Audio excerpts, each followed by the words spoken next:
Hello everyone, welcome back to ನಮ್ಮ lakhs Bengaluru. This is daily news analysis session. ಇಂದಿನ ಸೆಷನ್ನಲ್ಲಿ will discuss some 4 to 5 important articles from mains perspective, ಅದೇ ರೀತಿ 3 to 4 articles from prelims perspective. So 11th July 2025ನ ಮೊದಲ article is taken from the Hindu. The Hindu ಅಲ್ಲಿ ಒಂದು editorial ಬಂದಿತ್ತು.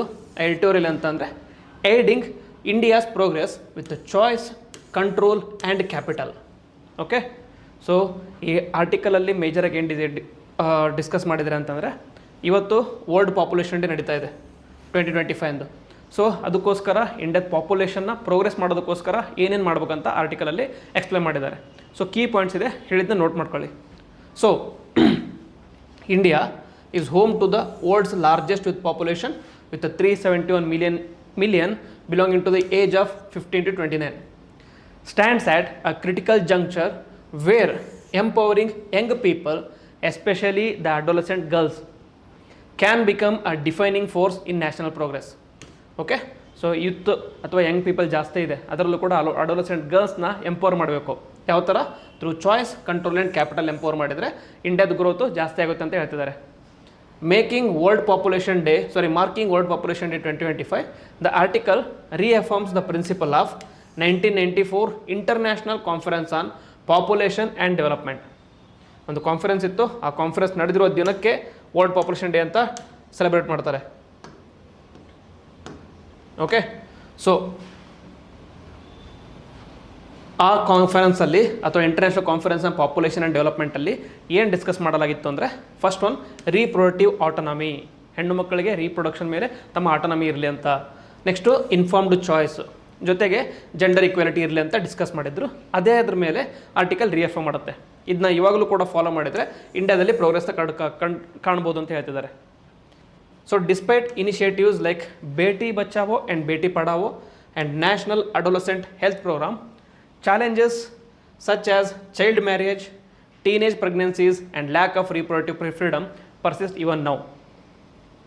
National Family and Health Survey 2025 data reveals that while child marriage has declined, it still persists 23.3% of the girls with wide regional disparities. Okay, so time 2025 ಇವಾಗ. Okay, we are going through 2025. Child marriage big issue ಅಂತ ನಾವು ಇದನ್ನ 18th ಸೆಂಚುರಿಲಿನೇ identify ಮಾಡಿದರು. ಯಾರು? ಮೇಜರಾಗಿ ಈಶ್ವರ್ ಚಂದ್ರ ವಿದ್ಯಾಸಾಗರ್ ಅವರು identify ಮಾಡಿದರು.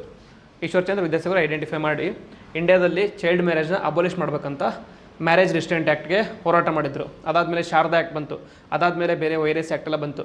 ಅಷ್ಟೆಲ್ಲ ಆದರೂ ಕೂಡ ಆಲ್ಮೋಸ್ಟ್ 200 ಇಯರ್ಸ್ ಆಗಿದೆ.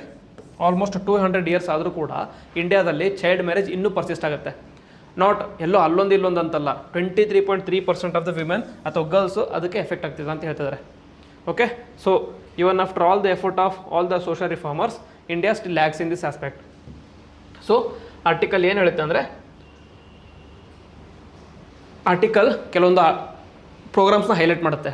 ಯಾವ ರೀತಿ ಈ ಪ್ರೋಗ್ರಾಮ್ ವಿಮೆನ್ ಎಂಪವರ್ಮೆಂಟ್ ಅಥವಾ ಅಡೋಲೆಸೆಂಟ್ ಚೈಲ್ಡ್ ಎಂಪವರ್ಮೆಂಟ್ನ ಯಾವ ಥರ ತೊಗೊಂಬಂತು ಅಂತ. ಸೊ ಫಸ್ಟ್ ಆರ್ಟಿಕಲ್ ಅಥವಾ ಫಸ್ಟ್ ಪ್ರಾಜೆಕ್ಟ್ ಯಾವುದು ಅಂತಂದರೆ ಪ್ರಾಜೆಕ್ಟ್ ಉಡಾನ್. ಎಲ್ಲಿ? ರಾಜಸ್ಥಾನದಲ್ಲಿ.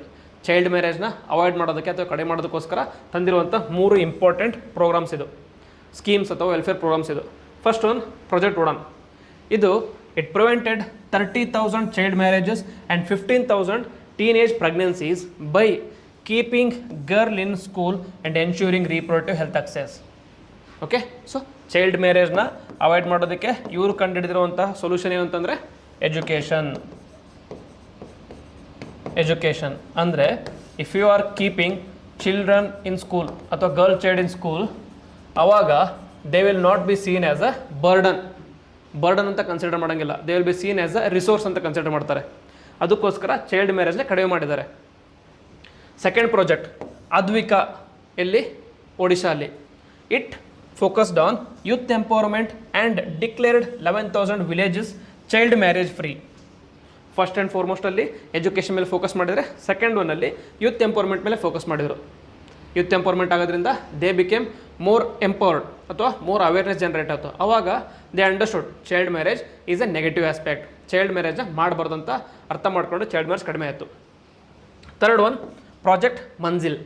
ಇದರಲ್ಲಿ it enhanced female economic agency by skilling 28,000 women with 16,000 entering dignified gender friendly employment. Okay, ಇಲ್ಲಿ ಎಜುಕೇಷನ್, ಇಲ್ಲಿ ಯೂತ್ ಎಂಪವರ್ಮೆಂಟ್, ಇಲ್ಲಿ ಯಾವ ಆಸ್ಪೆಕ್ಟ್ನ ಫೋಕಸ್ ಮಾಡಿದ್ರು ಅಂದರೆ ಎಕನಾಮಿಕ್ ಎಂಪವರ್ಮೆಂಟ್, ಎಕನಾಮಿಕ್ ಆಸ್ಪೆಕ್ಟ್ ಮೇಲೆ ಫೋಕಸ್ ಮಾಡಿದರು. ಆ್ಯಸ್ ಅ ರಿಸಲ್ಟ್ ಏನಂತಂದರೆ ಆಫ್ 28,000 ಸ್ಕಿಲ್ಡ್ ವಿಮೆನಲ್ಲಿ 16,000 ವಿಮೆನ್ಗೆ ಡಿಗ್ನಿಫೈಡ್ ಜಾಬ್ಸಲ್ಲಿ ಎಂಪ್ಲಾಯ್ಮೆಂಟ್ ಸಿಕ್ತು. ಓಕೆ, ಕಂಪ್ನೀಸಲ್ಲಿ ಎಂಪ್ಲಾಯ್ಮೆಂಟ್ ಸಿಕ್ತಂತ. ಸೊ ಆದರ್ ಏನು ಆರ್ಗ್ಯೂ ಮಾಡ್ತಾರೆ ಅಂದರೆ that true empowerment goes beyond health. Okay, goes beyond health. So it must integrate first on education as shown by project Udaan, ಅದಾದ ಮೇಲೆ economic independence as shown by project Manzil, ಅದಾದ ಮೇಲೆ social change ಯಾವುದರಲ್ಲಿ ಅದ್ವಿಕಾ ಈ ಮಿಷನಲ್ಲಿ ತೋರಿಸ್ಕೊಟ್ಟಿದ್ದಾರೆ. So ಇದ್ರ ಮೇಲೆ ಫೋಕಸ್ ಮಾಡಿದಾಗ it will help in removing the child marriages and they highlight the importance of removing structural barriers such as poor access to education, inadequate health care, child care and workplace inflexibility. Okay, so focus ಏನು ಮಾಡ್ಬೇಕಂದ್ರೆ we should focus on right based multi-sectoral investments. India can convert its demographic potential into sustainable development. Okay, so demographic dividend na use ಮಾಡ್ಕೋಬೇಕಂದ್ರೆ we should first convert it into human capital ಅಥವಾ social capital ಆಗಿ convert ಮಾಡಬೇಕು. ಅದಾದಮೇಲೆ we can help the demographic dividend. So key point from the article ಏನಂತಂದರೆ it focuses on demographic dividend and youth empowerment. So there is a direct correlation between demographic dividend and youth empowerment. India has the largest youth population. ಆ ಪೊಟೆನ್ಷಿಯಲ್ನ realise ಮಾಡ್ಕೋಬೇಕಂದ್ರೆ focus on health, education, skills and economic opportunities. Focus should also be on reproductive autonomy and health. 36% of adults face unintended pregnancies. 30% report unmet reproductive goals. Okay, all this because of lack of reproductive autonomy. ಅದಕ್ಕೋಸ್ಕರ programs must address gender norms, awareness, access to contraception and maternal health. Okay, third ಆಗಿ point ಏನಂತಂದರೆ child marriage and teenage ಪ್ರೆಗ್ನೆನ್ಸಿನ address ಮಾಡೋಕಂದ್ರೆ there should be focus on regional disparities. Okay, ಜೊತೆಗೆ ಎಜುಕೇಷನಲ್ಲಿ ವಿಮೆನ್ನ involve ಮಾಡಿದರೆ it will reduce the probability by 6% of the secondary. Okay, education reduces child marriage probability by 6% of secondary schooling. Secondary ಸ್ಕೂಲಿಂಗಿಗೆ women ಚೈಲ್ಡ್ನ ನೀವು ಕಳಿಸಿದರೆ ಆ ಚೈಲ್ಡ್ ಮ್ಯಾರೇಜ್ ಆಗೋದು 6% ಪ್ರಾಬಬಿಲಿಟಿ ಕಡಿಮೆ ಆಗುತ್ತೆ ಅಂತ ಹೇಳ್ತಿದ್ದಾರೆ. Okay, very important data, note ಮಾಡ್ಕೊಳ್ಳಿ. Then economic empowerment of women. Economic empowerment of women ಮಾಡಿದಾಗ ಏನಾಗುತ್ತೆ, they no longer are dependent on male counterparts. ಆವಾಗ they can take independent decisions. And finally policy recommendations ಯಾವುದಂದರೆ right based multi sectoral approach. ಯಾವ ಥರ ಅಂದರೆ they should combine life skills, CCT ಅಂದರೆ conditional cash transfers, workplace reforms and behavioural change communication. ಇದೆಲ್ಲದನ್ನು include ಮಾಡೋಕ್ಕಂತ ಹೇಳಿದ್ದಾರೆ. ಎಕ್ಸಾಂಪಲ್ಗೆ Udan, Advika, ಮಂಜಿಲ್ನ example ಕೊಟ್ಟಿದ್ದಾರೆ. ಈ ಮೂರು ಸ್ಕೀಮು ಇಂಪಾರ್ಟೆಂಟ್ ಆಗುತ್ತೆ. They can be used as a ಫಾರ್ಡರ್ material in your answers. SAL ಆಗಲಿ, ಎಥಿಕ್ಸಲ್ ಆಗಲಿ, GS 321 ಆಗಲಿ, ಎಲ್ಲದರಲ್ಲೂ ಯೂಸ್ ಮಾಡ್ಬೋದು. Second article, it is from the Indian Express. It talks about admiralty Act of 2017 or Admiralty Jurisdiction Settlement of Maritime Claims Act of 2017. ಅಡ್ಮಿರಾಲಿಟಿ ಕನ್ನಡದಲ್ಲಿ ಏನಂತಾರೆ ನೌಕಾಧಿಪತ್ಯ. ನೌಕಾ ಅಧಿಪತ್ಯ. Okay, ಅಂದರೆ ಸಮುದ್ರದಲ್ಲಿ ಆಗುವಂಥ ಕ್ಲೇಮ್ಸ್ ಅಥವಾ ಏನಾದರೂ ಡಿಸ್ಪ್ಯೂಟ್ ಆದರೆ ಅದನ್ನು ಸೆಟಲ್ ಮಾಡೋದು ಯಾವ ಆ್ಯಕ್ಟಲ್ಲಿ ಅಂದರೆ ಅಡ್ಮಿರಾಲಿಟಿ ಆ್ಯಕ್ಟ್ ಆಫ್ 2017. ಓಕೆ, ರೀಸೆಂಟಾಗಿ ಒಂದು 4 ಡೇಸಿಂದ ನ್ಯೂಸಲ್ಲಿತ್ತು, ಅದಕ್ಕೋಸ್ಕರ ಆರ್ಟಿಕಲ್ನ ಕವರ್ ಮಾಡ್ತಾ ಇದ್ದೀನಿ. ವೈ ಇನ್ ನ್ಯೂಸಲ್ಲಿ ಹಾಕಿದೆ ಅಂದರೆ Kerala court recently ordered conditional arrest of a Liberian container ship MSC Akiteta 2 under section 4 of admiralty act in response to an admiralty suit filed by Kerala government. Okay, so ಏನು suit ಅದೆಲ್ಲ ಅಂದರೆ ಏನು issue ಆಗಿದೆ, ಯಾವ suit ಮೇಲೆ case ಹಾಕಿದ್ರೆ ಅಂತ ನೋಡೋಕ್ಕಿಂತ ಮುಂಚೆ first will understand the provisions of this act. ಆ ಆ್ಯಕ್ಟ್ ಆಬ್ಜೆಕ್ಟಿವ್ ಏನಂತಂದರೆ ಫಸ್ಟ್ ಈಸ್ ಈ ಆ್ಯಕ್ಟ್ನ ತೊಗೊಂಬರೋದಕ್ಕಿಂತ ಮುಂಚೆ ಮ್ಯಾರಿಟೈಮ್ ಡಿಸ್ಪ್ಯೂಟ್ನ ಡಿಸೈಡ್ ಮಾಡೋದಕ್ಕೋಸ್ಕರ ಹಲವಾರು ಆ್ಯಕ್ಟ್ಸ್ ಇದ್ದು, ಬ್ರಿಟಿಷ್ ಕೊಲೋನಿಯಲ್ ಏರಾ ಆ್ಯಕ್ಟ್ಸ್ ಇದ್ದು, ಅದನ್ನೆಲ್ಲ ಕನ್ಸಾಲಿಡೇಟ್ ಮಾಡಿ updates the colonial era admiralty laws in India. Okay, ಅದನ್ನೆಲ್ಲ ಕಂಬೈನ್ ಮಾಡಿ ಒಂದೇ ಇರುವಂಥಲ್ಲ ಯಾವುದಂದರೆ ಅಡ್ಮಿರಾಲ್ಟಿ ಆ್ಯಕ್ಟ್ ಆಫ್ 2017 ಇವಾಗ. Then it provides uniform legal framework for admiralty jurisdiction of high courts, arrest, detention and scale of ships, and finally settlement of maritime claims. ಇದೆಲ್ಲನೂ ಕೂಡ ಇದರಲ್ಲಿ provisions cover ಆಗಿದೆ. Then it repealed British era laws such as Admiralty Court Act of 1981, Colonial Courts of Admiralty Act 1890, Colonial Courts of Admiralty India Act of 1891, Letters Patent 1865. Okay, ಇದೆಲ್ಲದನ್ನು replace ಮಾಡಿ ಒಂದೇ ಆರ್ಟಿಕಲ್ನ ತೊಗೊಂಬಂದಿದ್ದಾರೆ, ಒಂದೇ ಆ್ಯಕ್ಟ್ನ ತೊಗೊಂಬಂದಿದ್ದಾರೆ. Okay, so ಇದು ಯಾರ ಮೇಲೆ applicable ಆಗುತ್ತೆ ಅಂದರೆ ಈ act it applies to all vessels regardless of ownership or flag state. Okay, both private ಆಗಿರ್ಬೋದು, ಅಥವಾ ಪಬ್ಲಿಕ್ ಆಗಿರ್ಬೋದು, ಬೋತ್ ನ್ಯಾಷನಲ್ ಆಗಿರ್ಬೋದು, ಇಂಟರ್ನ್ಯಾಷನಲ್ ಆಗಿರ್ಬೋದು, ಎಲ್ಲಾದರೂ ಕೂಡ ವೆಸಲ್ಸ್ ಕವರ್ ಆಗುತ್ತೆ. ಯಾವುದನ್ನ ಕವರ್ ಮಾಡೋದಿಲ್ಲ ಅಂತಂದರೆ ಇನ್ಲ್ಯಾಂಡ್ ವೆಸಲ್ಸ್ ಅಂದರೆ ರಿವರ್ ಮೇಲೆ ಹೋಗ್ತಿರುವಂಥ ವೆಸಲ್ಸ್ ಕವರ್ ಮಾಡೋದಿಲ್ಲ. ಅದನ್ನ ಕವರ್ ಮಾಡೋದಕ್ಕೋಸ್ಕರ there is another act, that is inland vessels act of 1917. Ships under construction cover ಆಗೋದಿಲ್ಲ. Warships, naval auxiliaries which are used for non-commercial purposes are not covered here, and foreign commercial vessels if as notified are not covered here. Notify ಆಗಿದ್ರೆ ಅಷ್ಟೇ cover ಮಾಡೋಂಗಿಲ್ಲ, ಇಲ್ಲಾಂದರೆ cover ಆಗುತ್ತೆ. Very important point. Then ಇಂಡಿಯಾದಲ್ಲಿ not every high court has the jurisdiction with admiralty. Only 8 court ಇದೆ: Calcutta, Bombay, Madras, Karnataka, Gujarat, Odisha, Kerala, Hyderabad. Okay, ಇವೆಲ್ಲ state ಯಾವುದಂದರೆ all this high courts belong to the states who share coast line.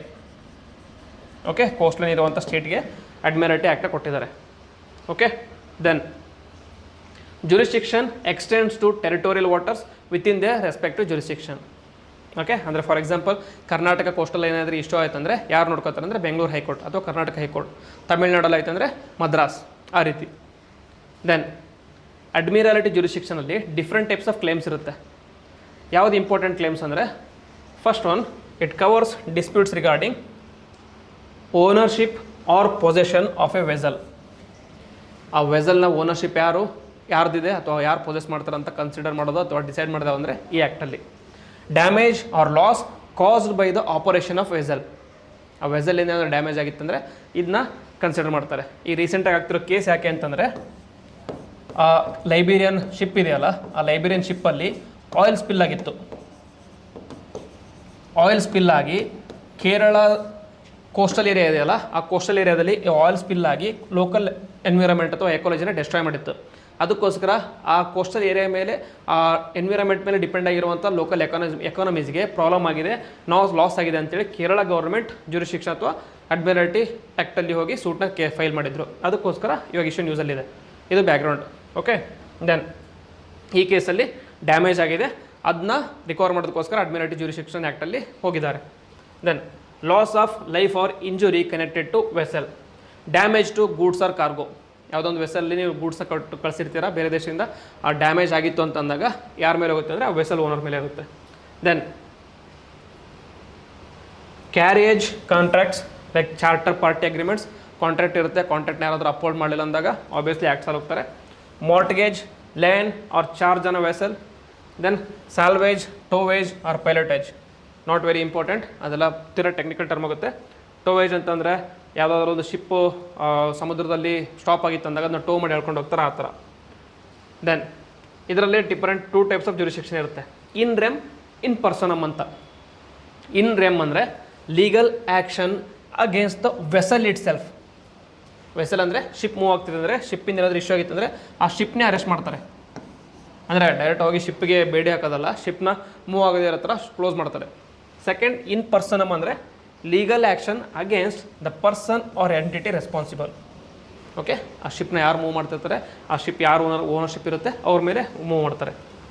Then arrest of vessels ಯಾವುದಕ್ಕೆ ಮಾಡ್ತಾರೆ ಅಂದರೆ, first one, purpose is to secure maritime claims and ensure compliance with high court decisions. Arrest ಮಾಡೋದಕ್ಕೆ ಕೆಲವೊಂದು ಕಂಡೀಷನ್ಸ್ನ meet ಮಾಡಬೇಕು. One is owner is liable for the claim at the time of cause arises. Claim relates to mortgage, charger, ownership. ಈ ಥರ case ಇದ್ದಾಗ they can go to the court. Then security. Court may require the claimant to provide an undertaking to compensate for potential losses if arrest is found unjustified. Okay, ನೀವು ಇವಾಗ Kerala government arrest ಮಾಡಿದ್ದಾರೆ, arrest ಮಾಡಿ case ಹಾಕಿದ್ದಾರೆ. ಅವಾಗೇನಾದರೂ over the period of time ಕೋರ್ಸಲ್ಲಿ ಇನ್ವೆಸ್ಟಿಗೇಷನಲ್ಲಿ ಏನಾದರೂ ಹೊರಗೆ ತಿಳಿದು ಬಂತಂದರೆ, ಅಂದರೆ that particular vessel is not responsible for damage ಅಂತ ಗೊತ್ತಾದಾಗ ಎಷ್ಟು ದಿನ ಅವ್ರನ್ನ ಅರೆಸ್ಟ್ ಮಾಡಿಟ್ಟಿರ್ತಾರೆ, ಅಷ್ಟು ದಿನ ಅದು ಮೂವ್ ಆಗ್ತಿದ್ದಾಗ ಎಷ್ಟು ಪ್ರಾಫಿಟ್ ಬರ್ತಾ ಇರುತ್ತೆ, ಎಷ್ಟು ಲಾಸ್ ಆಗ್ತಾ ಇರುತ್ತೆ, ಅದನ್ನು ಕ್ಯಾಲ್ಕುಲೇಟ್ ಮಾಡಿ ಯಾರು ಪೇ ಮಾಡ್ತಾರೆ ಅಂದರೆ ಕೇರಳ ಗೌರ್ಮೆಂಟ್ ಪೇ ಮಾಡಬೇಕು ಇದರಲ್ಲಿ. Okay, that is the one of the safeguards provided to the vessels. Scale of vessels ಏನಂತಂದರೆ sale of vessels. Okay, sale of vessels, not scale. High courts can order judicial sale of arrested ships. Okay, ಏನಾದರೂ payout ಕ್ಲಾಸ್ನ pay ಮಾಡಲಿಲ್ಲ ಅಂತ ಅಂದಾಗ, ಡ್ಯಾಮೇಜ್ನ pay ಮಾಡಲಿಲ್ಲ ಅಂದಾಗ ವೆಸಲ್ಸ್ನ ಸೇಲ್ ಮಾಡ್ತಾರೆ. Also resolves dispute over distribution of sale proceeds. Sale ಮಾಡಿದಾಗ ಪ್ರೊಸೀಡ್ಸ್ ಬರುತ್ತಲ್ಲ, ಅದನ್ನ ಕ್ರೆಡಿಟರ್ಸ್ಗಾಗಲಿ ಅಥವಾ ಯಾರಿಗೆ ಲಾಸ್ ಆಗಿರುತ್ತೆ ಅದೆಲ್ಲ ಶೇರ್ ಮಾಡೋದು ಯಾರು ಮಾಡ್ತಾರೆ ಅಂದರೆ ಹೈಕೋರ್ಟ್ ನೋಡ್ಕೊತಾರೆ. ಓಕೆ, ಸೊ ಇಂಪಾರ್ಟೆಂಟ್ ಆರ್ಟಿಕಲ್, ಭಾಳ ಜನ ಡಿಸ್ಕಸ್ ಮಾಡೋದಿಲ್ಲ, ಬಟ್ ವೆರಿ ಇಂಪಾರ್ಟೆಂಟ್ ಅನ್ನಿಸ್ತು, ಅದಕ್ಕೋಸ್ಕರ ಡಿಸ್ಕಸ್ ಮಾಡಿದ್ದೀನಿ. ಥರ್ಡ್ ಆರ್ಟಿಕಲ್ ದ ಹಿಂದೂಯಲ್ಲಿತ್ತು, ಇದು ಕೂಡ ಒಂದು editorial, same similar lines on the first one, but it covers different aspects. Okay, population ಬಗ್ಗೆ ಇದೆ. ಏನಂತಂದರೆ changing population discourse.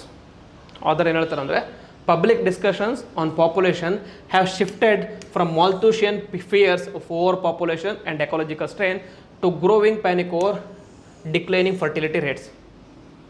While concerns about the falling birth rates are real, the author argues that the resulting alarmism is analytically flawed and ethically problematic.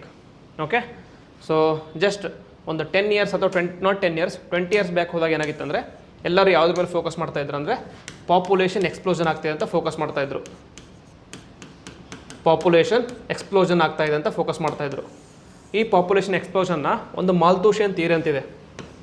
ಮಾಲ್ಥೂಷಿಯನ್ theory of population ಎಕ್ಸ್ಪ್ಲೋಷನಲ್ಲಿ explain ಮಾಡಿದರು. ಆ ಮಾಲ್ಥೂಷಿಯನ್ theory ಪ್ರಕಾರ ಏನಂತಂದರೆ, first one is population growth. Population growth ಯಾವ ಥರ ಆಗುತ್ತೆ ಅಂತಂದರೆ, it gross at geometric progression. ಅಂದರೆ first ಜನ್ರೇಷನಲ್ಲಿ 2 ಇದ್ದರೆ, ಸೆಕೆಂಡ್ ಜನ್ರೇಷನಲ್ಲಿ ಪಾಪ್ಯುಲೇಷನ್ 4 ಆಗುತ್ತೆ, ನೆಕ್ಸ್ಟಲ್ಲಿ 8, ನೆಕ್ಸ್ಟಲ್ಲಿ 16. ಸೊ ಡಬಲ್ ಆಗ್ತಾ ಹೋಗುತ್ತೆ, ಅರಿಥ್ಮೆಟಿಕ್ ಪ್ರೋಗ್ರೆಷನ್ ಆಗ್ತಾ ಇರುತ್ತೆ. ವೇರ್ ಆ್ಯಸ್ ರಿಸೋರ್ಸಸ್ ಗ್ರೋತ್ ಇರುತ್ತಲ್ಲ, that happens at arithmetic progression. ಅಂದರೆ 2, 4, 6, 8 ಆ ಥರ ಕ್ವಾಂಟಿಟಿಯಲ್ಲಿ ಡೆವಲಪ್ ಆಗ್ತಾ ಹೋಗುತ್ತೆ. ಓಕೆ, ಇನಿಷಿಯಲ್ ಆಗಿ 2 ಅಂದರೆ ರಿಸೋರ್ಸ್ ಆಗಲಿ ಪಾಪ್ಯುಲೇಷನ್ ಆಗಲಿ ಸಿಮಿಲರ್ ಆಗಿರುತ್ತೆ. So they are able to support each other. Then 4 okay, 8 6 fine, 16 8 okay. After long period of time population ಜಾಸ್ತಿ ಆಗುತ್ತೆ, ರಿಸೋರ್ಸ್ ಕಡಿಮೆ ಆಗ್ತಾ ಹೋಗುತ್ತೆ. Okay, it will result in strain on the resources. ಅದಕ್ಕೋಸ್ಕರ ಮತ್ತೆ ಮಾಲ್ಥೂಷಿಯನ್ ಥಿಯರಿ ಹೇಳ್ತಿದ್ರು ಅಂದರೆ, ಪಾಪ್ಯುಲೇಷನ್ ಕಂಟ್ರೋಲ್ ಮಾಡೋದು ಕೂಡ ಕೆಲವೊಂದು ಟೂಲ್ಸ್ ಇದೆ. ಒಂದು ನ್ಯಾಚುರಲ್, ಇನ್ನೊಂದು ಅನ್ಯಾಚುರಲ್. ನ್ಯಾಚುರಲಲ್ಲಿ ಲಿಮಿಟಿಂಗ್ ಫ್ಯಾಕ್ಟರ್ಸ್ ಅಂತ ಹೇಳ್ತಾರೆ. ಆ ಲಿಮಿಟಿಂಗ್ ಫ್ಯಾಕ್ಟರ್ಸಲ್ಲಿ ಡೆತ್ ಆಗೋದಾಗಲಿ ಅದೆಲ್ಲ ನ್ಯಾಚುರಲ್. ಅನ್ಯಾಚುರಲ್ ಅಂದರೆ ಡಿಸಾಸ್ಟರ್ಸ್, ಡಿಸೀಸಸ್ ಎಲ್ಲ ಅನ್ಯಾಚುರಲ್. ಇದರಿಂದ ಪಾಪ್ಯುಲೇಷನ್ ಲಿಮಿಟ್ ಆಗುತ್ತೆ ಅಂತ ಮಾಲ್ಥೂಷಿಯನ್ ಥಿಯರಿ ಹೇಳುತ್ತೆ. ಅದನ್ನ ಬಗ್ಗೆ ಜಾಸ್ತಿ ಮಾತಾಡ್ತಾ ಇದ್ರು. But within just 20 years of ಟೈಮಲ್ಲಿ ಆ ಡಿಸ್ಕಷನ್ ಅಥವಾ ಡಿಸ್ಕೋರ್ಸ್ ಚೇಂಜ್ ಆಗಿದೆ. ಇವಾಗ ಯಾವುದ್ರ ಮೇಲೆ ಫೋಕಸ್ ಮಾಡ್ತೀರಂದರೆ, ಫೋಕಸ್ ಯಾವುದ್ರ ಮೇಲೆ ಆಗ್ತದೆ ಅಂದರೆ, ಇದು ಪಾಪ್ಯುಲೇಷನ್ ಚಾರ್ಟ್ ಅಂತಂದರೆ ಇನಿಷಿಯಲ್ ಡೇಸಲ್ಲಿ ಏನಂತಂದರೆ ಪಾಪ್ಯುಲೇಷನ್ ಗ್ರೋ ಆಗ್ತಾ ಹೋಯಿತು, ಗ್ರೋ ಆಗಿ ಸ್ಟ್ಯಾಗ್ನೆಂಟ್ ಆಯಿತು. ಸ್ಟ್ಯಾಗ್ನೆಂಟ್ ಆಗಿ ಪಾಪ್ಯುಲೇಷನ್ ಗ್ರೋತ್ ರೇಟ್ ಏನಾಗ್ತಾಯಿದೆ, ಕಡಿಮೆ ಆಗ್ತಾಯಿದೆ. Okay, stage 1, stage 2, stage 3, stage 4, now this is stage 5. Population decline ಆಗ್ತಾಯಿದೆ ಅಂತ ಹೇಳ್ತಿದ್ದಾರೆ.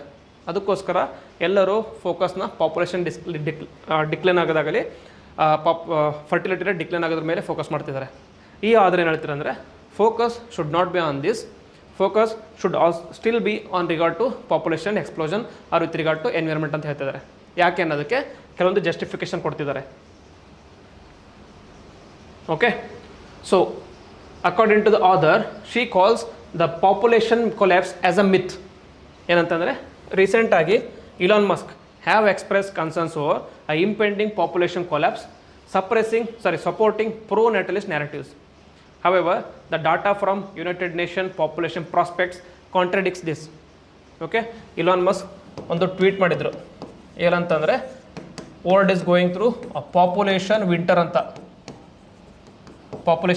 ಟ್ವೀಟ್ ಮಾಡಿದರು. ಈ ಟ್ವೀಟ್ ಎಷ್ಟು ಫೇಮಸ್ ಆಗಿತ್ತು ಅಂದರೆ, 2024 ಮೇನ್ಸಲ್ಲಿ UPSC ಕ್ವಶನ್ಸ್ ಕೇಳಿದ್ರು, ವಾಟ್ ಇಸ್ ಪಾಪ್ಯುಲೇಷನ್ ವಿಂಟರ್ ಅಂತ, ಈಸ್ ಇಟ್ ರಿಯಲಿ ಟ್ರೂ ಅಂತ ಕ್ವಶನ್ಸ್ ಕೇಳಿದ್ರು. ಓಕೆ, ಆಲ್ರೆಡಿ ಕ್ವಶನ್ಸ್ ಕೇಳಿದರೆ there are still chances of being asked again. So ಅದಕ್ಕೋಸ್ಕರ ಇಂಪಾರ್ಟೆಂಟ್ ಪಾಯಿಂಟನ್ನು ನೋಟ್ ಮಾಡ್ಕೊಳ್ಳಿ. ದೆನ್ ಆ ರಿಪೋರ್ಟ್ ಪ್ರಕಾರ Global population is expected to rise from 8.2 billion in 2024 to 10.3 billion by 2080s. Only a marginal decline will happen. ಯಾವಾಗ ಅಂತಂದರೆ decline ಯಾವಾಗ ಆಗುತ್ತಂದರೆ from 10.3 billion in 2080s to 10.2 billion by 2100. Okay, 0.1 billion ಕಡಿಮೆ ಆಗುತ್ತೆ ಅಂತ ಹೇಳ್ತಿದ್ದಾರೆ. So this refutes the claim of rapid large scale population decline. ಇಲ್ಲಿ ಏನು ಪಾಪ್ಯುಲೇಷನ್ ವಿಂಟರ್ ಅಥವಾ ಪಾಪ್ಯುಲೇಷನ್ ಕೊಲಾಪ್ಸ್ ಅಂತ ಹೇಳ್ತಿದ್ದಾರೆ, ಪಾಪ್ಯುಲೇಷನ್ ಕೊಲಾಪ್ಸ್ ಇನ್ ರಿಯಾಲಿಟಿ ಆಗ್ತಾ ಇಲ್ಲ ಅಂತ ಹೇಳಿದ್ದಾರೆ with respect to data. Okay, and ಇವ್ರು ಏನು ಹೇಳ್ತಾರೆ ಅಂದರೆ ಇನ್ ರೀಸೆಂಟ್ 2 ಡಿಕೇಡ್ಸಲ್ಲಿ 6.6% downward revision of population forecast for the past decade is no catastrophic but population collapse is a myth ಅಂತ ಹೇಳ್ತಾರೆ. ಇಟ್ ಇಸ್ ನಾಟ್ ಕ್ಯಾಟಸ್ಟ್ರಾಫಿಕ್ ಅಂತ ಹೇಳ್ತಾರೆ. Just 6% it is not a big deal ಅಂತ ಅವ್ರು ಹೇಳೋದು. So ಅವ್ರು ಏನು ಹೇಳ್ತಾರೆ ಅಂದರೆ the data there is misinterpretation of demography projections ಅಂತ ಹೇಳ್ತಾರೆ. ಡೆಮೋಗ್ರಫಿ ಪ್ರೊಜೆಕ್ಷನ್ಸ್ ಮಿಸ್ಇಂಟರ್ಪ್ರಿಟ್ ಮಾಡ್ತಾರೆ ಅಂತ ಹೇಳ್ತಾರೆ. ಯಾಕೆಂದರೆ ಅಲಾರಮ್ ಅಂದರೆ ಕನ್ಸರ್ನ್ಸ್ ರೇಸ್ ಆಗಿದೆ ಯಾವುದ್ರ ಮೇಲೆ ಅಂತಂದರೆ based on the progressions. Okay, but according to the other population ignores 2 vital demographic realities. ಏನಂತಂದರೆ ಪ್ರೊಜೆಕ್ಷನ್ ಆರ್ ನಾಟ್ ಪ್ರಿಡಿಕ್ಷನ್ಸ್. ನೀವು ಪ್ರೊಜೆಕ್ಷನ್ ಮಾಡ್ಬೋದು ಅಷ್ಟೇ, ಪ್ರಿಡಿಕ್ಟ್ ಮಾಡೋಕ್ಕಾಗೋದಿಲ್ಲ. ಓಕೆ, ಪ್ರೊಜೆಕ್ಷನ್ನ ಪಾಸ್ಟಿಂದ ಕನ್ಸಿಡರ್ ಮಾಡಿ ಪ್ರೊಜೆಕ್ಟ್ ಮಾಡ್ತೀರಾ, ಬಟ್ ಪ್ರಿಡಿಕ್ಟ್ ಮಾಡೋದಕ್ಕೆ ಆಗೋದಿಲ್ಲ. Because over a period of time people might start having more childs. Over the period of time people might ignore to have children itself. So ಅದನ್ನ ಕಂಪ್ಲೀಟಾಗಿ predict ಮಾಡೋಕ್ಕಾಗೋದಿಲ್ಲ. They are based on assumptions about the future fertility, mortality and migration, but not reality ಅಂತ ಹೇಳ್ತಿದ್ದಾರೆ. Population momentum, that is even if total fertility rate falls below replacement level, populations can continue to grow for decades due to large reproductive age basis.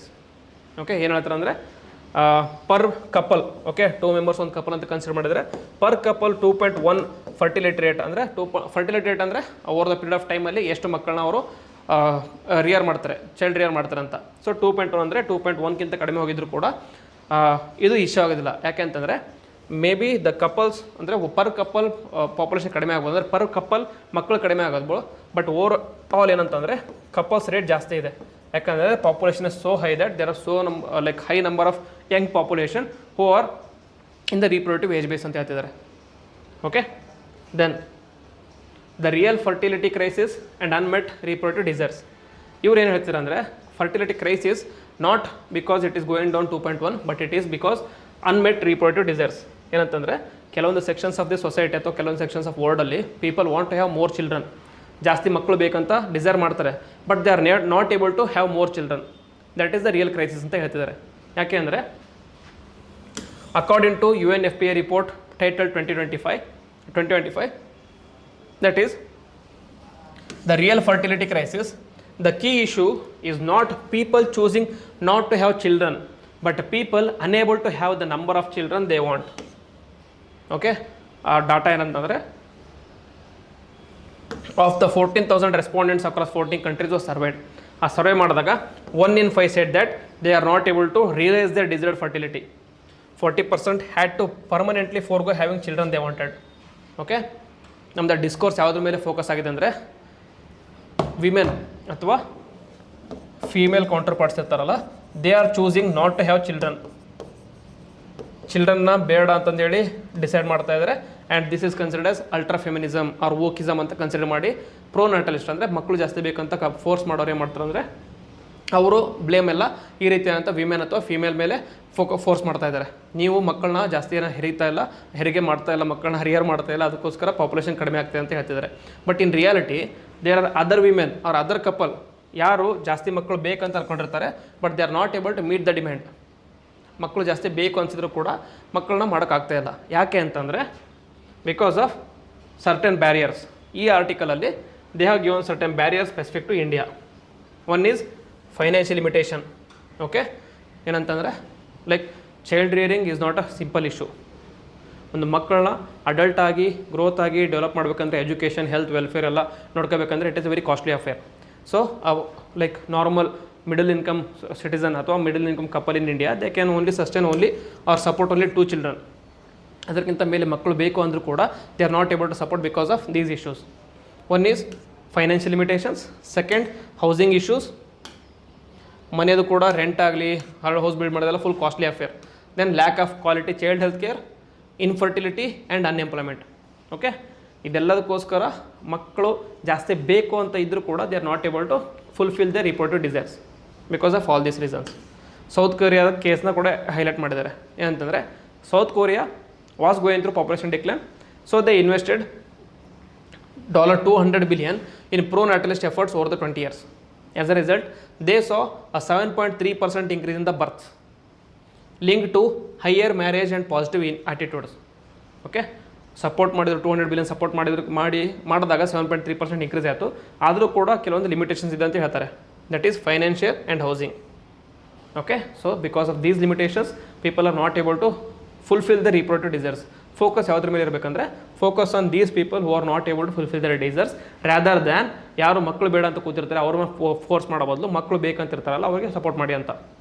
Okay, then ethical concerns and gender bias in pronatalism. There is a panic over low birth cases which has led to targeting women who opt out of child bearing. Okay, second one restricting access to abortion and contraceptives. And third, promoting target based pronatalism. Okay, ಇದು ಮೂರು ಕೂಡ inherently are gender bias in nature. Okay, gender ಬಯಸ್ನ reinforce ಮಾಡ್ತಾ ಇದೆ. It reinforces traditional gender roles, it ignores men's role in parenting, it undermines reproductive agency. Okay, so focus should not be on this, instead it should be on providing adequate resources that people who want to have more children can have children, ಅವರಿಗೆ resource ಕೊಡಿ ಅಂತ. Way forward ಏನಂತಂದರೆ, so therefore there is a need in structural as well as societal change. ಯಾವ ಥರ change ಅಂದರೆ, first is promoting gender equality and women's workforce participation, ensure paid parental leave, affordable child care and housing, avoid ethno nationalist narratives around fertility, and focus on empowering those who want to have children, not shaming the voluntary childless. Okay, so ಒಂದು ಹೇಳಿದ್ದಾರೆ ಏನಂತಂದರೆ, empower women through right based supportive and inclusive societal structures, not by compelling reproduction ಅಂತ. Very important article, ತುಂಬ interesting ಪಾಯಿಂಟ್ಸ್ನ convey ಮಾಡಿದ್ದಾರೆ. So note down ಮಾಡ್ಕೊಳ್ಳಿ important points ಹೇಳಿರೋದನ್ನ. Then move in to prelim pointers. The first article for today's, Axiom 4 mission likely to undock on July 14, NASA. So Axiom mission ಮೇಲೆ already current issue of the day ಮಾಡಿದ್ದೀನಿ. ಕಂಪ್ಲೀಟಾಗಿ detail ಬೇಕಂದರೆ search ಮಾಡ್ಬೋದು ಲಾ ಎಕ್ಸಲೆನ್ಸ್, ನಮ್ಮ ಲಾ ಎಕ್ಸಲೆನ್ಸಲ್ಲಿ will get the current issue of the day video ಬಗ್ಗೆ. But in ಶಾರ್ಟಾಗಿ ಏನಂತಂದರೆ, it is a mission name ಏನಂದರೆ AX4 ಆರ್ Axiom 4. ಇದೆ ಅಂತಂದರೆ ಆಸ್ಟ್ರೋನಾಟ್ಸ್ನ ಸ್ಪೇಸಿಗೆ ಕಳಿಸ್ತಾ ಇರೋಂಥ ಮಿಷನ್ ಇದು. ಅದರಲ್ಲಿ ಟೋಟಲ್ 4 ಮೆಂಬರ್ಸ್ ಇದ್ದರು. One of them is group captain leader Shubhanshu Shukla from Indian Air Force. Launch date June 25 launch ಮಾಡಿದರು. ಲಾಂಚ್ ಸೈಟ್ ಎಲ್ಲಿಂದ ಮಾಡಿದ್ದು ಅಂದರೆ Kennedy Space Center in Florida. And undocking date is July 14. Docking ಅಂದರೆ, ಸೊ ಸ್ಪೇಸಲ್ಲಿ if this is space station ಅಂದ್ಕೊಳ್ಳಿ. Okay, if this is space station, thus ಈ ಕೆಳಗಡೆ ಅರ್ತಿಂದ ಹೋಗಿರೋಂಥ ವೆಸಲ್ ಏನು ಮಾಡುತ್ತೆ, it cannot float around the space ಆಲ್ಟ್ ಕಂಟಿನ್ಯೂಸ್ಲಿ. ಸೊ ಫ್ಲೋಟ್ ಆಗ್ತಾ ಇದ್ದರೆ they will be not able to conduct the researches. ಆ ರಿಸರ್ಚ್ ಮಾಡ್ಬೇಕಂದಾಗ ಏನು ಮಾಡೋಕ್ಕೋಗಿತ್ತು, they have to go to International Space Station. International Space ಸ್ಟೇಷನ್ಗೆ ಹೋಗ್ಬೇಕಂದಾಗ ಒಂದು ಎಂಟ್ರಿ ಪಾಯಿಂಟ್ ಇರುತ್ತೆ. ಆ ಎಂಟ್ರಿ ಪಾಯಿಂಟ್ಗೆ ಹೋಗಿ ವೆಸಲ್ ಹೋಗಿ ಜಾಯ್ನ್ ಆಗುತ್ತೆ. ಆ ಜಾಯ್ನ್ ಆಗೋದಕ್ಕೆ ಡಾಕಿಂಗ್ ಅಂತ ಕರೀತಾರೆ. ಡಾಕ್ ಆದಮೇಲೆ ಇವ್ರ ಒಳಗಡೆ ಹೋಗಿ ವೇರಿಯಸ್ ಎಕ್ಸ್ಪೆರಿಮೆಂಟ್ ಏನಿರುತ್ತೆ ಅದನ್ನ ಕಂಡಕ್ಟ್ ಮಾಡಿ ವಾಪಸ್ ಬಂದು ರಿಟರ್ನ್ ಇಂಡಿಯಾಕ್ಕೆ ಬರ್ಬೇಕಂದಾಗ ಅದನ್ನ ಜಾಯಿಂಟ್ ಆಗಿರೋದನ್ನ ಲೈಕ್ ಲಾಕ್ ಮಾಡ್ತಾರಲ್ಲ, ಅದಕ್ಕೆ ಡಿ ಡಾಕಿಂಗ್ ಅಂತ ಕರೀತಾರೆ, ಅವ್ರು ಅನ್ಡಾಕಿಂಗ್ ಅಂತ ಕರೀತಾರೆ. Okay, that is docking. So ಸಿಂಪಲಾಗಿ ಏನಂತಂದರೆ, ಒಂದು ಶಿಪ್ನ ತೊಗೊಂಬಂದು ಕೋಸ್ಟಲ್ಲಿ ನಿಲ್ಲಿಸ್ತಾರೆ, ಅದಕ್ಕೆ ಡಾಕ್ ಅಂತ ಕರೀತಾರೆ. ಆ ಶಿಪ್ ಕೋಸ್ಟ್ನ ಬಿಟ್ಟು ಹೋಗೋದಕ್ಕೆ ಅನ್ಡಾಕಿಂಗ್ ಅಂತ ಕರೀತಾರೆ. Same thing is happening at the space level ಇಲ್ಲಿ. ಸೊ ಎಕ್ಸಾಮ್ ಮಿಷನ್ನ ಇಂಪಾರ್ಟೆನ್ಸ್ ಏನಪ್ಪ ಅಂತಂದರೆ, ಇದರಲ್ಲಿ ಇಂಟರ್ನ್ಯಾಷನಲ್ ಕೊಲಾಬರೇಷನ್ ತುಂಬ ಇತ್ತು.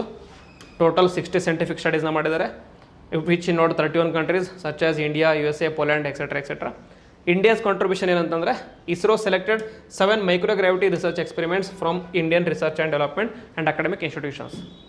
ಜೊತೆಗೆ these microgravity research experiments were conducted by group captain Shubhanshu Shukla during the mission.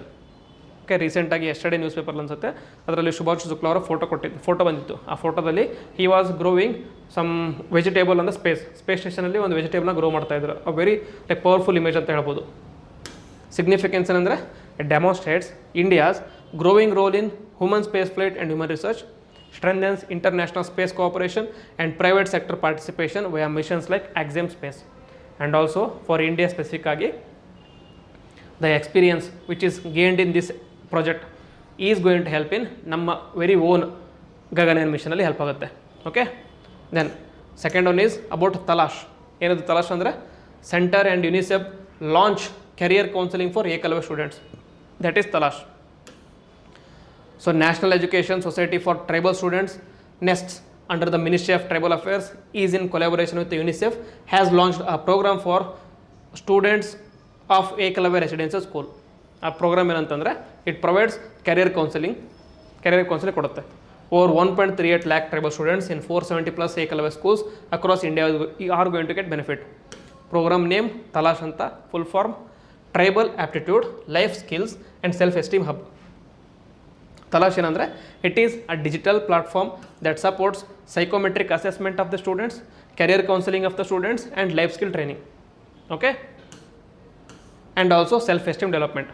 Because tribal students ಏನು ಮಾಡ್ತಾರೆ ಅಂದರೆ they are most of the time subjugated or discriminate ಮಾಡಿರ್ತಾರೆ. So they are negative self esteem ಇರುತ್ತೆ ಅವ್ರಿಗೋಸ್ಕರ. ಅವ್ರ ಹತ್ರ negative self esteem ಇರುತ್ತೆ. ಆ ಸೆಲ್ಫ್ ಎಸ್ಟೀಮ್ನ ಇಂಪ್ರೂವ್ ಮಾಡೋದಕ್ಕೋಸ್ಕರ ಸೆಲ್ಫ್ ಎಸ್ಟೀಮ್ ಡೆವಲಪ್ಮೆಂಟ್ ಮೇಲೂ ಕೂಡ ಫೋಕಸ್ ಮಾಡ್ತಾ ಇದ್ದಾರೆ. Very innovative ideas. Key features ಏನಂದರೆ there will be common aptitude test which will be conducted administrate to the students. Based on that aptitude test ಮೇಲೆ ವಿಚ್ ಎವರ್ ಏರಿಯಾ ದೇ strong ಇರ್ತಾರೆ ಆ strong area ಮೇಲೆ ಅವರಿಗೆ best fit career option ಹೇಳ್ತಾರೆ. ಒಂದು career card ಕೊಡ್ತಾರೆ. ಆ ಕೆರಿಯರಲ್ಲಿ ನಿಮ್ಮ ಆಪ್ಟಿಟ್ಯೂಡ್ ಮೇಲೆ this is the best fit career option ನಿಮಗೆ. If you are good in biology, most probably they are going to ask you to go to pursue doctor or medicine. If you are good in physics etcetera it is going to change. Integrated training in problem solving, communication skills and emotional intelligence, ಇದ್ರ ಮೇಲೆ training ಕೊಡ್ತಾರೆ. And also one chief component ಅಂದರೆ teacher training and mentorship support. ಇದರಲ್ಲಿ ಒಂದು digital portal ಇರುತ್ತೆ which will help educators mentor students academically and personally. So for 180+ teachers trained across 75 schools and full rollout is expected in all EMRs by 2025, end of 2025. And also there is another component of supporting the tribal students for competitive exams. And next, that is under the tribal ministry, has signed memorandum of understanding with Tata Motors and ex Navodaya Foundation. ಏನದು X Navodaya foundation ಅಂದರೆ like Navodaya ಅಥವಾ ಜವಾಹರ್ ನವೋದಯ ವಿದ್ಯಾಲಯ ಸಮಿತಿ is again another all together important education initiative of the government of India. ಅದರಿಂದ ಬಂದಿರುವಂಥ alumni student ಇದೆಲ್ಲ ಅವರೆಲ್ಲ ಸೇರಿಕೊಂಡು ಒಂದು ಎಕ್ಸ್ ನವೋದಯ ಫೌಂಡೇಶನ್ ಅಂತ ಮಾಡಿದ್ದಾರೆ. ಅವರು ಕೂಡ ಅದಕ್ಕೆ ಸಪೋರ್ಟ್ ಮಾಡ್ತಾ ಇದ್ದಾರೆ. Then aim is to provide coaching for IIT JEE and NEET aspirants among the tribal aspirants. Significance ಏನಂದರೆ Talash aims to bridge educational and opportunity gaps for the tribal youth, focuses on self-discovery, career readiness and empowerment, encourages tribal students to become future leaders and professionals. Students of anthropology, sociology ಆಗಲಿ ತುಂಬ important point ಇದೆ. So note ಮಾಡ್ಕೊಳ್ಳಿ. Finally India to set up domestic MRO facility for S-400 air defence system. Okay, MRO ಅಂದರೆ maintenance, repair and overhaul ಫೆಸಿಲಿಟಿನ setup ಮಾಡ್ತಾರೆ ಇಂಡಿಯಾದಲ್ಲೇ. Ministry of defence announce ಮಾಡಿದ್ದಾರೆ for S-400 triumph.